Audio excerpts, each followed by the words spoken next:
Okay, good afternoon, everybody. Today is Friday the 19th. This is your weekly take on the market. I'll be your host. My name is Scott St. Clair. I'm the manager of the Premium Product Group here at Investors Business Daily. Please take a moment to read the disclaimer. I'm not licensed. Can't tell you what to buy, how much to buy, when to buy, how to sell, how much to sell. This is for education and entertainment purposes only. Okay, great. Thank you. It is 107, so the market is just closed, 107 Pacific time. We'll go through the market. I don't have any I don't think I have any screenshots this week. It was kind of all of the same stuff. Uh, and so we'll just concentrate more on the charts. A lot of tickers, stuff to look at. There's so much going on in the market. It's very dynamic, and industry groups. We'll have time for that probably, and then the quote. So let's pull up the market. And wow, I just noticed that bar on the Nasdaq. What a day today was, and it just goes to show you that strength begets strength, weakness begets weakness. Uh, I've always believed that buyers exist at higher prices, sellers exist at lower prices. So the higher the market goes, the more likely there are buyers there because of that fear of missing the rally. It's strange how that works in the market, but it is what it is. At some point, there's a disequilibrium. Is that the right word? But most of the time, you're almost always better off, buying at a higher tick than before, or selling at a lower tick than before. So there's not a lot to buy because the market is extended. If the stock you're looking at hasn't moved by now, Nasdaq is 2,500 points off the low or something like that. What took it so long? But there's obvious signs of leadership. Semis are the most obvious group where the leadership is, but there's a lot of other great stocks and retail, home builders, what else? Software. And so it's even coal. AMR has been just an incredible stock. So there's definitely been some leadership. So where does it go from here? I don't know. I just play it day by day. I just get myself in trouble if I try to predict where it's going to go even a week or a month from now. I just think, day by day. Right now, I think you want to be long. If you I just don't see any, I'm short one stock, but it's more of just a ballast versus all my longs. Most people, there's no point to trying to be short here. You're just not a lot of it seems like a lot of wasted energy, really. And it'll end when it ends. And so, but trying to predict it is futile. It's really difficult. So let the stocks pull you in, and then let the stocks take you out. The S&P, very good. This must be, is it not quite a new high? 42. Oh, 48. Yeah, that is a new high. What am I talking about? It looks weird. That doesn't look like it's higher than that. That's kind of strange. Oh yeah. So, it's all-time high for the markets. Uh, I think I saw where the Russell is actually down for the year, but the Nasdaq and the S&P obviously are up. So the Russell is an underperformer, but that's normally been the case. Although today it bounced a little bit, but it's look at the relative strength line on the Russell. You're better off in the leadership. Big tech, liquid, big earnings. Microsoft, Nvidia, SMCI today had an incredible day. Things like that. Versus down here in the I don't know if I want to call it the junk pile, but it just it just doesn't provide the same kind of umph. To me, if you're going to own an individual stock, you want to own something that can move in your favor and hopefully move a lot.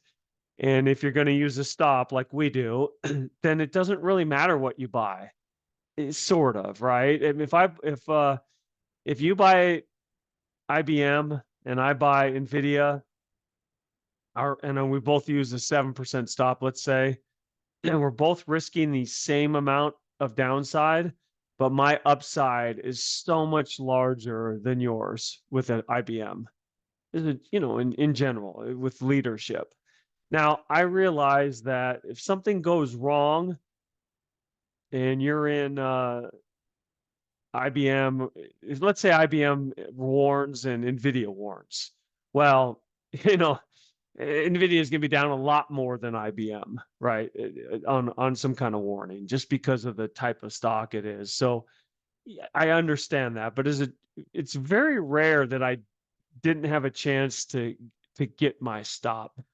If I got an unusually large stop loss, or I took an unusually large loss on a name, it was almost always because I froze. It gapped down 7%, and then I froze, and then it was down 10, and then I took it, or I just ignored it or something. So almost always you'll be able to get your stop if you have the gumption to take it.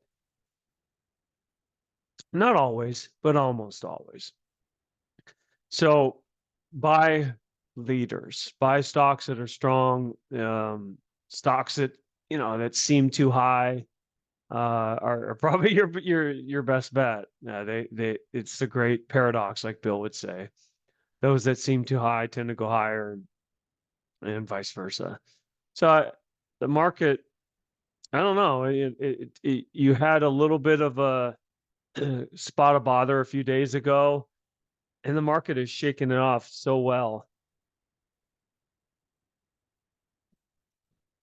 So like this, I think it was this day, and I think under the surface, it was like a really bad day from a breadth standpoint. And I saw some people tweet that the market was oversold already. I thought, wow, we're 2 days off the high and the market's oversold. I don't remember the indicators they were using, some kind of oscillator or whatever. But so there's just not a lot to say about the market. It's a bull market, and it'll end when it ends.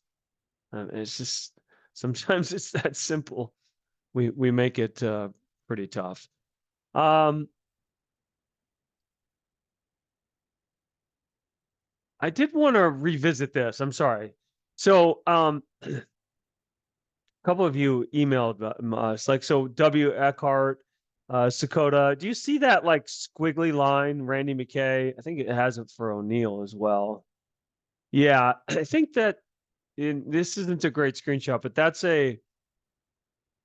I think those are a couple of squiggly lines that imply an estimate. I think that's what that means.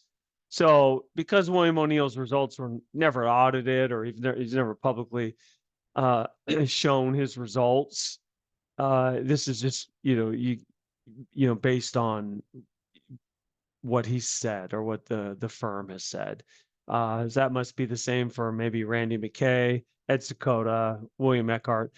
Some of these people, other people, were audited, ran money that was in the public domain, Buffett, et cetera. So those numbers are, you see like Steve Clark, 19.4%, right? It's because he ran money for a certain number of years, and it's a known number. Peter Lynch, Vinnick, when he ran the Fidelity Magellan Fund, et cetera. All right, so let's go back to Marcus Smith. Let's open up the industry groups.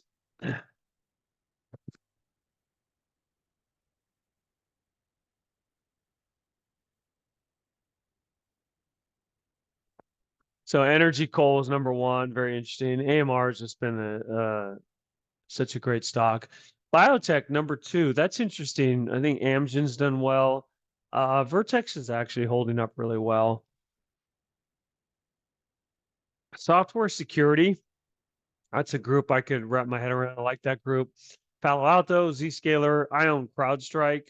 I don't own any of the others, but if if AI is a thing, then software security is a must.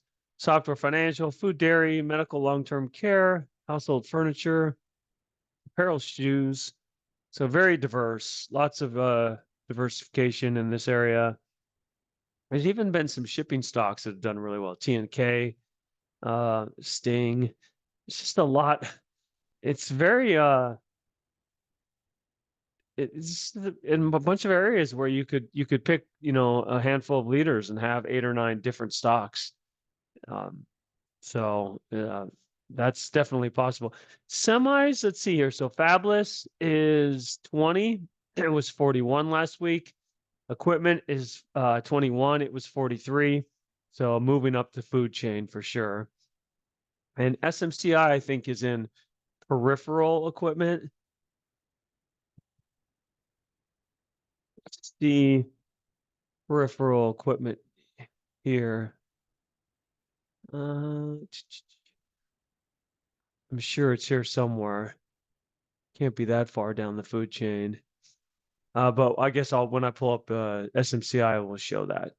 So let's start with the stocks, or let's go to the stocks. SMCI 71. That'll probably improve after today.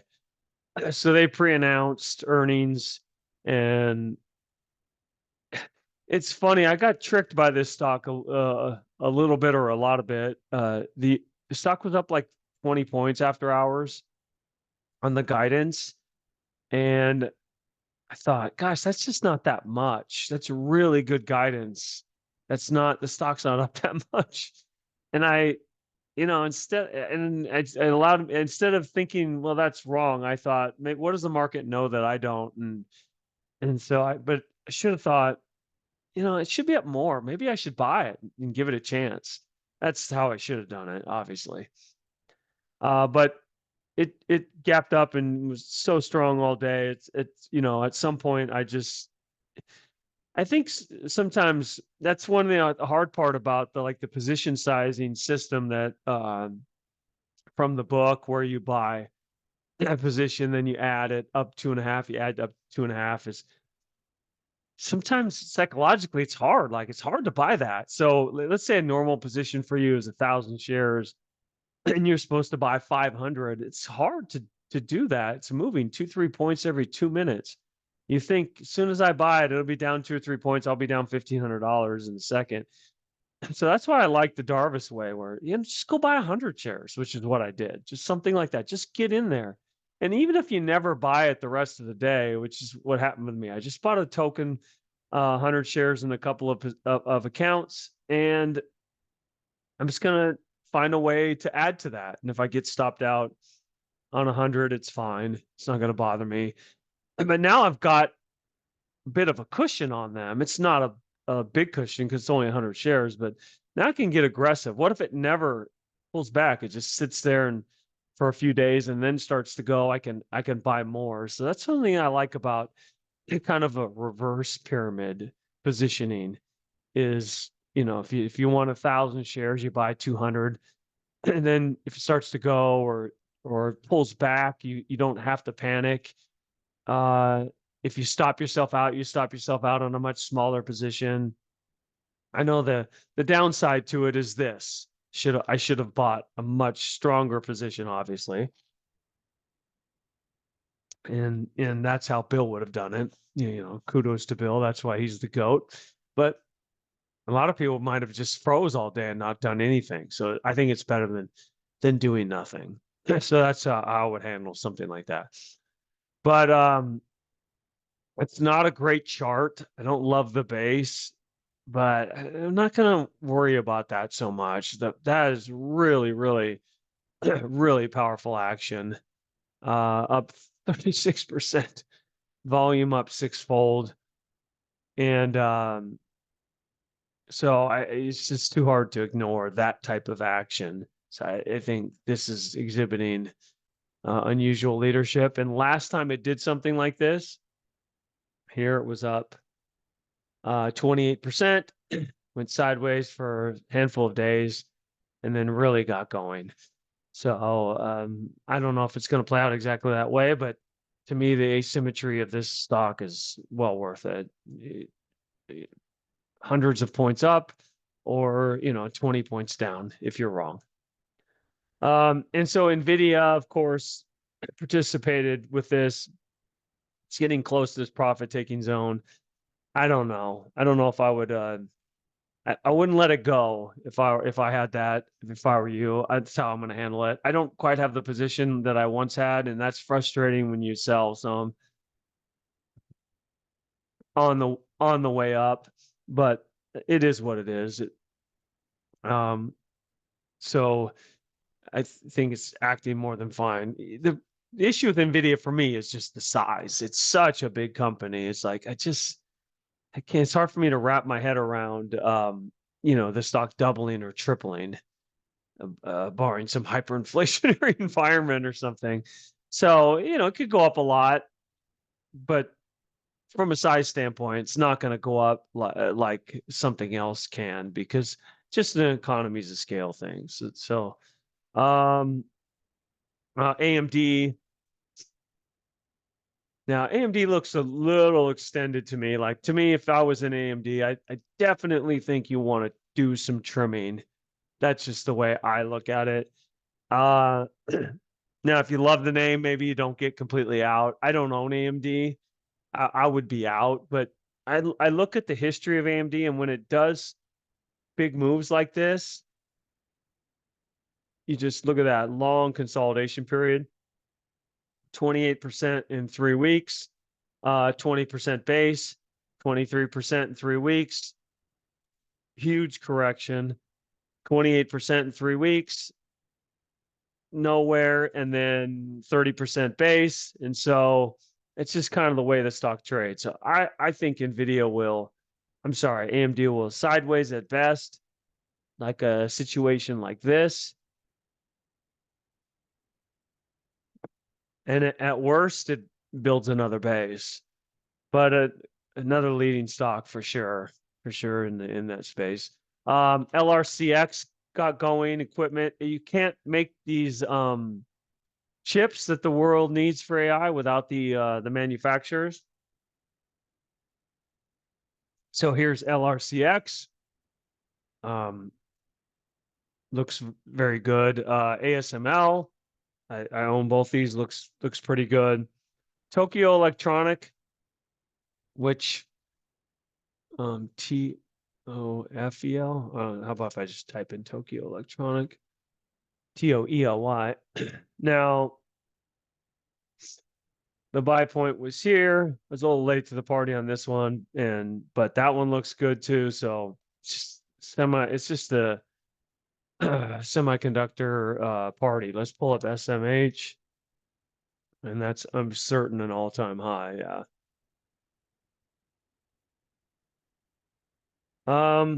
So Nvidia, SMCI, AMD, was on live today with Jim Ropel. He mentioned, was it WSM? Yeah, Williams Sonoma holding up really well. Lulu holding up really well. You buy off the 50-day, right? There's your chance if you didn't have that. How's ANF holding up? How about new highs? So these are all different types of names that could be on your radar. Home builders, Toll, Pulte, all very good. There's a new name. Is it SDHC? Now, I don't know if I would buy this. I probably wouldn't. And I don't know the earnings and sales aren't all that exciting. But what's interesting to me is the IPO window is basically shut. It's very, very few companies are going public. I just don't hear about too many IPOs. So the fact that they could go public maybe tells me that there's something special about what they do, or the region of the world that they're in, or maybe, southeast and southern US and single family homes, maybe they have a niche. I don't know enough about it, but it's interesting that it's was able to go public, and not only go public, but it's not a ton, but it's above the IPO price of 21. So new name, something new. How about AMR hit 400 today? It's a beast, up 50% from the pivot in 39 days. That hurts the heart. Whew, I had a really good position in that one. I need to learn to be more patient. CrowdStrike. I just think it's a leader in an area that I don't want to be hyperbolic about it, but I just don't see how computer software security doesn't grow, like, period, end of story. Maybe it doesn't grow as much, but so this is very interesting and holdable to me. It acts really well, trades very uniform.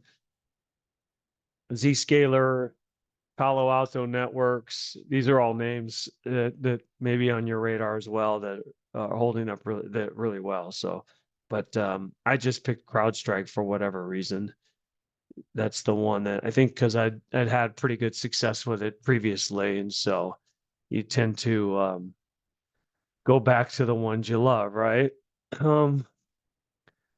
As far as the uranium stocks, I don't own any of the miners anymore. Now, uranium is not doing anything wrong. I just think mining is a tough business. And so I've been using the miners to take profits if I'm lucky enough to have them. But I have not gotten out of the physical one, the SRUF. I continue to hold, and I think it'll moonshot.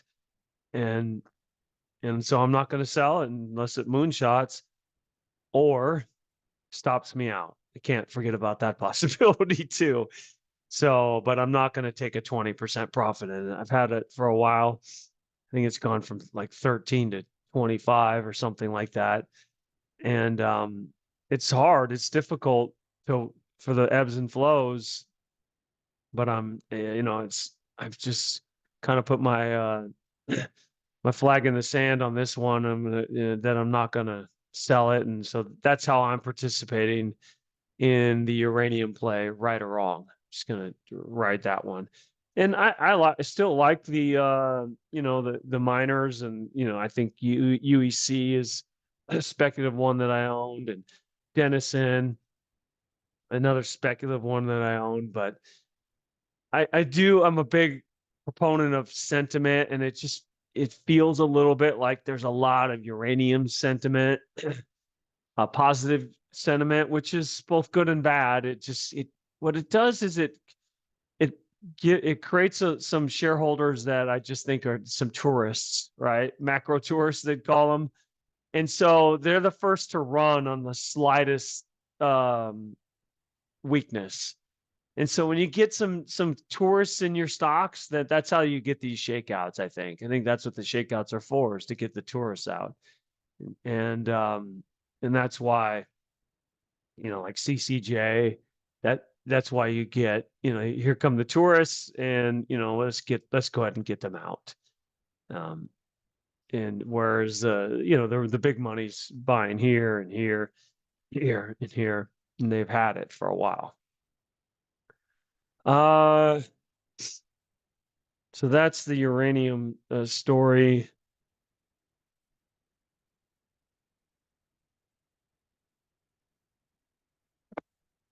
Sorry, let's see if there's anything else on my list that I wanted to discuss. I've never owned Bitcoin or anything like that. I owned GBTC for a while, but Jim Ropel talked about, Bitcoin. He felt like Ethereum is holding up better than Bitcoin. So there's Ethereum. This is GBTC. And we do have a few of the Bitcoin ETFs. We're getting them into our database slowly but surely. But coin was one that I was short. I am no longer short. I think it's when it came down to 50-day, to me, that's a cover. MicroStrategy. um, so that game looks a little bit tired. And so I would keep that in mind as far as those names. I think that should do it. Looking here. Oh, I know one. There's GitLab. Rachel Fox mentioned on IBD Live. So that one looks very interesting. New name, earnings and sales. I like that one. What about Snowflake? I haven't looked at that one in a while. It doesn't really go anywhere. I'd really like to be involved in that one, but so far it doesn't seem to be going anywhere. I'm going to put an alert here just so I don't fall asleep at the wheel on it if it were to get going. Oh, and Jim Ropel did mention Elastic today on IBD Live coming out of this flat base, big earnings. Sales are just okay, but the earnings are really large. And then let's look at some biotech. So I think Vertex, slower mover, but acting really well. Was it Amgen? What else is moving that group? Amgen. And although they're not really biotechs, the NVO and LLY, they're not doing anything wrong. They're not ripping up while the market goes up, which is frustrating if you own those, but they're just doing what they're supposed to be doing. And and we'll talk about, well, let's leave it with Tesla, of course. I am short it, and I don't know. I am short it, but I wonder. It does. I feel like, gosh, if the market was bad, this thing would break wide open and it would take out these lows. It's gone down while the market's gone straight up, and so that's kind of kept me short it. But it's difficult because of the market environment. It's gonna be hard for it to stay down if the market just keeps going and going. But it's not hurting me. In fact, it's helping me a little bit because I come in, I'm long, I'm short, and then if the market were to open bad, Tesla seems to be opening down about 5 each morning if the market's bad, and so then I can cover it and put it on if I want to later. But I don't know, we'll see. And earnings are next week, it looks like, so that ought to be very interesting. All right, so let's go to the quote of the week. Richard Rainwater.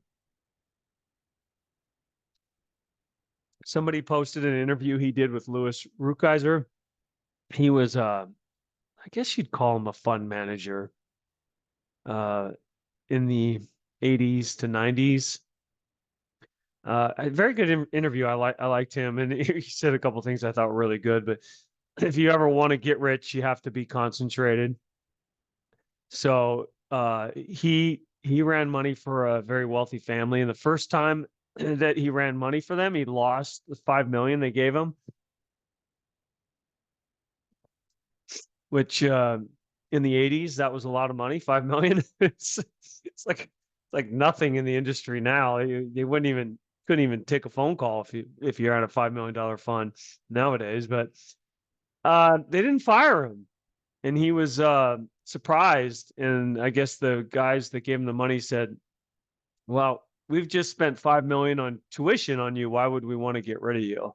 Which was just such a tremendous thought process by the investors, the people who were giving him money, is they felt like he had learned so much losing that $5 million. Why let him go? And boy, did it pay off big time for them, because he turned the next amount of money into billions. So he would always be concentrated, a handful of names. If you ever want to get rich, you have to be concentrated. And I liked what he said about, I don't really look for values. I look for big systemic changes in an industry. And it's that change, that delta, that moves these stocks. And whether you believe in it or not, the whole AI is a systemic change in the industry. And that's what's moving these stocks: SMCI, Microsoft, Meta, Nvidia, AMD. And I'm as skeptical as the next person. I don't know what it's going to look like in 6 months, 6 years, or any of that. but it's a big change, and the stocks are reflecting that. So you always want to look for that change. That's what gets stocks to move is something that changes from good to great, or the other way. Or it can also work in the market. Like I remember the downside in the 09 market near the lows. There was a guy, I can't remember who it was, who said, the market doesn't, we don't need good news for the market to go up. We just need for the news to stop being or just to start being less bad. It was something like that. In other words, a delta, a change from bad to mediocre, or a change from mediocre, bad to pedestrian. And that change is what kind of allowed the market to bottom in 09. It's a very, very good thought process. So, and it works the other way too. That's kind of how stocks top is when things change from great to just okay, or from incredible, like Nvidia's earnings are incredible. Well, the stock will top when the earnings go from incredible to really, really good. And that will leave a few people stuck, because they'll be like, well, the earnings are really, really good, but it's the change from incredible, out of this world, to really, really good that will cause the stock to stop going up. So look for systemic changes in an industry, and that's partly why we look at the industry groups, trying to find out the dynamics of where those changes are coming from. Okay. Contact information, marketsmith@investors.com, 800-424-9033. Have a good weekend, everyone. Next week, yes, I think one more for the month of January, next Friday. Bye-bye.